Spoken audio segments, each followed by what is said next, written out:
पुराने शहर में ज़ेर इल्तिवा कामों का लिया गया जायजा। साउथ जोन के बल्दिया के जोनल कमिश्नर ने किशनबाग बल्दी डिवीजन में जारी पार्क के कामों का लिया जायजा। इन्होंने पैदल दौरा किया, आवाम से मुलाकात की। बल्दी डिवीजन में ज़ेर इल्तिवा कामों की भी निशानदेही करवाई गई। जोनल कमिश्नर ने तयक़ुन दिया कि 3 माह के अंदरून इन कामों को मुकम्मिल कर लिया जाएगा। इस मौके पर कॉरपोरेटर ओहदेदारों के अलावा सरगर्म मजलिस के कारकुनान भी मौजूद थे। Bureau report IND-Today.com।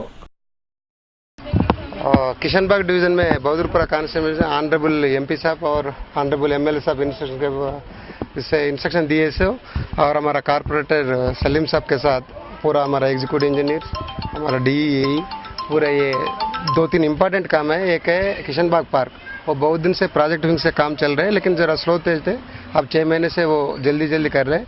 पूरा कमिश्नर साहब का भी पूरा सैंक्शंस हो गया। विदिन 3 मंथ्स में वो पूरा किशनबाग पार्क कंप्लीट करके MP साहब भी इंस्ट्रक्शन दिया इमीडिएटली वो पब्लिक यूटिलाइजेशन को लाना है। वो पार्क और एक मीरालम का भी है, मीरालम पार्क भी इमीडिएटली 3 महीने में कंप्लीट करके ये दोनों भी पब्लिक यूटिलाइजेशन के लिए जल्दी जाने का कोशिश कर रहे हैं।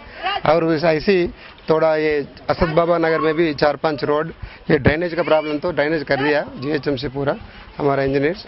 फिर भी वो रोड्स भी रिस्टोरेशन है, जो इम्पोर्टेंट रोड्स है वो भी इमीडिएटली एस्टिमेट करके सैंक्शन करा के मैक्सिमम 1-1.5 मंथ में पूरा टेक्निकल सैंक्शन टेंडर्स कंप्लीट करके बारिश के पहले ही ये पूरा रोड्स कंप्लीट करके